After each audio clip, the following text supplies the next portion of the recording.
النهاردة هحكي لكم ملخص فيلم هارلي كامل. بيبدأ فيلمنا بمشهد صايع جدا إن محمد رمضان أو هاري إنه مع أجنبية وكده، وإن البنات كلها بتحبه. بعدين بيحصل حالة سرقة الخزنة، ومحمد رمضان بيكون موجود تحت للمراقبة، فبيسمع فرد الأمن بيتكلم في اللاسلكي اللي معاه علشان هارلي ينبه العصابة اللي معاه إن الأمن طلع لهم، فلازم يختفوا بسرعة. بس ما بيلحقوش يختفوا زي ما قال لهم بالظبط، وبيطلع لهم فرد الأمن وبيبلغ إن في حرامية في المكان. وبعدين بيطلع هارلي يشتت فرد الأمن وبيساعد العصابة في الهروب. وبعدين هارلي بيضرب فرد الأمن وبيهرب. هتقولي بيهرب ازاي؟ هقولك نط من على عمارة على الموتوسيكل بتاعه وهرب وبس. بعدها هارلي ضرب له زي 7 أفراد أمن وهو راكب على الموتوسيكل وهرب. ودي كانت بداية الفيلم. بعدين بيوصل هارلي لمقر عصابته عشان زعيم العصابة يعبر عن إعجابه باللي هارلي عمله، وإن محدش يقدر يعمل كده غيره. فدراع زعيم العصابة اليمين بيتهم محمد رمضان إنه سرق 4 ألماسات، فبيضربوا محمد رمضان لأنه قال عليه حرامي. وبعد ما بيخرج من المقر بتاع العصابة بنكتشف فعلا إنه أخد ال4 ألماسات. بعد كده هارلي بيمسك أخوه اللي بيتصدم إنه بيشرب مخدرات، وبيقوله إنه مش هيديله فلوس تاني أبدا لأن اللي بيعمله ده غلط. بعد كده محمد رمضان بيقوله لما تعرف تعمل فلوس زيي يبقى اعمل اللي انت عايزه. بس بعد كده بنكتشف ان محمد رمضان بيشرب مخدرات وبودرة عادي هو كمان. بعد كده بيجي تليفون لهارلي ان اخوه كان راكب موتوسيكل وعمل حادثة وهو دلوقتي في المستشفى. بيروح له محمد رمضان وبيقول لابوه انه هيسفره يتعالج بره، بس ابوه بيرفض لان فلوس هارلي حرام. وبعدين محمد رمضان اللي لسه قايل لكم انه سارق 4 ألماسات وكمان واخد 250 ألف جنيه من العملية، بيطلب من زعيم العصابة فلوس لأنه ما معهوش فلوس يعمل عملية لأخوه. بس زعيم العصابة بيرفض يديله أي فلوس، وبيقوله إن سرقهم وسرق ال4 ألماسات منهم فملهوش حاجة عنده. وبعدها بيموت أخو هارلي في المستشفى. بيتأثر هارلي وبيعمل عزا لأخوه، بس أبوه بيطرده من العزا لأنه كان السبب في موت أخوه وهو اللي اشترى له الموتوسيكل اللي عمل بيه الحادثة. ومن بعدها بيقرر محمد رمضان إنه يروح الجيم ويبطل مخدرات نهائي. بعد كده بيفتح هارلي ورشة ميكانيكا عشان ياكلها بالحلال ويبعد عن سكة الحرام خالص. بس زعيم العصابة جاله تاني ولقاه في الوضع ده، فاستناه لما يخلص عشان يتكلموا مع بعض، وكان بيعرض عليه انه يرجع يشتغل تاني معاهم في عملية واحدة بس وتكون اخر عملية لهارلي. بس هارلي بيرفض انه يرجع يشتغل تاني في الحرام. بس زعيم العصابة بيديله فرصة يومين انه يروح لهم عشان يشتغل معاهم تاني. بعدها هارلي بيروح لأبوه تاني، بس أبوه مش طايقه وحاول يديله فلوس بس أبوه رفض وقال له إنها فلوس حرام وطرده. وبعدين هارلي بيروح حفلة مع صاحبه، وصاحبة الحفلة دي بتكون مي عمر اللي هي شخصية أسيل. وأول لما بيشوفها هارلي عينه بتلمع وخلاص حبها من أول نظرة. واكتشفنا إنها حفلة عشان أسيل سابت خطيبها، وهنا عاملة مسابقة وحاطة صورة خطيبها، واللي هيجيب الطلقة في نص دماغه وينشن صح هيكسب 10,000 دولار. وطبعا ناس كتير في الحفلة حاولت ومحدش عرف، بس زي ما انت توقعت كده بالظبط مين اللي هيروح هيجيبها؟ بالظبط هارلي هو اللي هيروح يجيبها، فتنبهر بيه أسيل فتديله المكافأة اللي هي 10,000 دولار.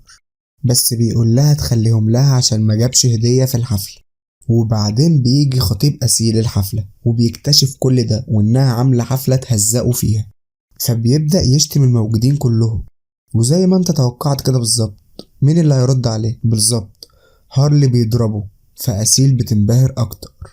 فبيطلع هارلي من الحفلة عشان يركب الموتوسيكل بتاعه ويمشي، فبتطلع وراه أسيل وعاوزة تتعرف عليه وبتعرفه بنفسها، فبتقوله إنها عندها موتوسيكل وعايزة تصلحه وبياخدوا أرقام بعض. وبس تاني يوم بيكون عندها هارلي وبتوريله الموتوسيكل بتاعها اللي عاوزاه يصلحه، وبتقوله إنها هتجهز الفطار لحد ما يبص عليه. وبيبدأ يصلحه هارلي حتى ما قبل ما تجهز الفطار، وبيقول لها انه صلحه وانها تسوق وتجربه وكده، بس بتقوله انها ما بتعرفش تسوق. فبيبعت يجيب موتوسيكل صيني من الورشة عنده عشان يعلمها عليه، وبيطلعوا مع بعض موعد غرامي وبيبدأوا يخرجوا سوا. فأسيل بتجيله الورشة بالموتوسيكل علشان يخرجوا تاني، وبتكتشف ان عيد ميلاد هارلي النهاردة فبيخرجوا عشان يحتفلوا بيه. وبعدها أكرم خطيب أسيل بيبعت لهاري رجالة البيت علشان يضربوه، فرن على صاحبه اللي كان عازمه على الحفلة وبيسأله عن مكان أكرم علشان يروح له، وبيعرف مكانه فعلا وبيروح لحد عنده وتقريبا عارفين هيعمل ايه بالظبط. وبتكسر المكان عليهم. فأسيل بتقعد ترن كتير على هارلي علشان تطمن عليه، وبتقوله انها بتكلمه عشان تطمن على الموتوسيكل بتاعها اللي اخده هاري. وبعدين بتسأله انت حبيت قبل كده ولا لا، وعندك استعداد تحب تاني ولا لا، وبتقوله ان عاوزاه يحبها. وهما بيتكلموا في التليفون أسيل بتشرب مخدرات ومش بترد على هارلي، فبيقلق وبيروح لها البيت بسرعة وبيلاقيها واقعة، فبيشيلها وبيروح بيها للمستشفى. وبيعرف من الدكتور انها مدمنة وانها لازم تتعالج وتروح مصحة. الدكتور بيقوله انه لازم يعمل محضر علشان اللي هي بتشربه ده، فبياخدها هارلي وبيهربوا من المستشفى. وبياخدها هارلي للبيت عنده وبيقول لها ان البيت ده هيكون هو المصحة علشان يعالجها، وبيقول لها انه مش عاوز يخسرها، وقالت له انها حاولت قبل كده وفشلت، بس بيقول لها انها تقدر تبطل. وبتبدأ رحلة العلاج وبنشوف قد ايه واقف جنبها وقد ايه تعبت عشان تبطل وتتعالج. بعدها بتطلب من هارلي انهم يخرجوا وبيوافق، بس عاوزة تروح بيتها تجيب لبس عشان تخرج بيه. وفي الفترة دي ياسين زعيم العصابة كان بيرن على هارلي كل شوية وهارلي مش بيرد عليه. وبيروحوا بيت أسيل عشان تجيب اللبس بتاعها، وبيكتشف محمد رمضان انها داخلة اوضتها عشان تشرب مخدرات تاني، فبيمنعها وبيقول لها انها وعدته انها تبطل، وبيهددها انه هيبعد عنها لو رجعت تاني للمخدرات. فبترجع له تاني وبتسيب كل ده. وبعدين بياخدها وبيرجع لأبوه يتعشوا سوا وأبوه بيرحب بيهم. وبعدين ياسين زعيم العصابة بيخطف أبوه ومرات أبوه عشان يخلي هارلي يرجع يشتغل معاهم تاني. وبيسيبوا مصطفى أخو هارلي الصغير علشان يكلم هارلي ويخليه يرجع تاني يسرق معاهم. وأبوه بيعرف إن هارلي فعلا ساب الشغل الحرام وبيفرح وبيتبسط بابنه. فأخو هارلي الصغير كلمه وقال له اللي حصل في البيت.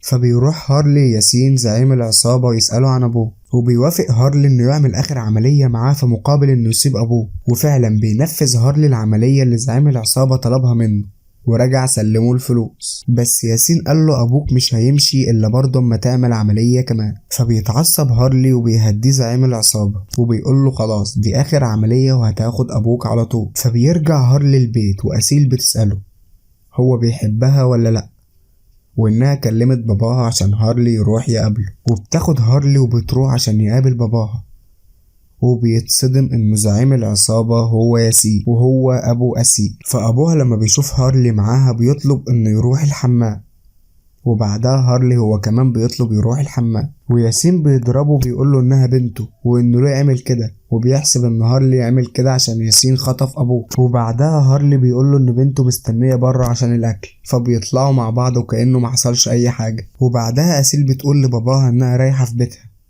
فباباها بيرفض وبيقول لها إنها تيجي معاه للبيت لأنه عاوزها. وهناك بتعترف له إنها بطلت المخدرات بسبب هارلي، فباباها بيرفض إنها تخرج من البيت بحجة إنها ما ترجعش تاني للي كانت بتشربه، وأخد منها التليفون وقفله. وبعدين هارلي راح لياسين عشان يشرح له العملية الجديدة. وأسيل وهي في البيت عند باباها شافت صور القديمة ومذكرات والدتها، واتصدمت إن أمها كتبت ورثها كله لأبوها وضحك عليها، وبتوري كل ده لأبوها وبيرفض إنها تسيب البيت وبيحبسها في أوضتها. وبيروح هارلي ياسين وبيطلب منه إن بعد العملية الأخيرة إنه يرجع أبوه وبنته علشان يتجوزها. وبيكتشف إن ياسين مش أبوها بس، لأ ده جوز أمها، وبيضحك عليه وبيقوله إنها نسيته ومش بتفكر فيه.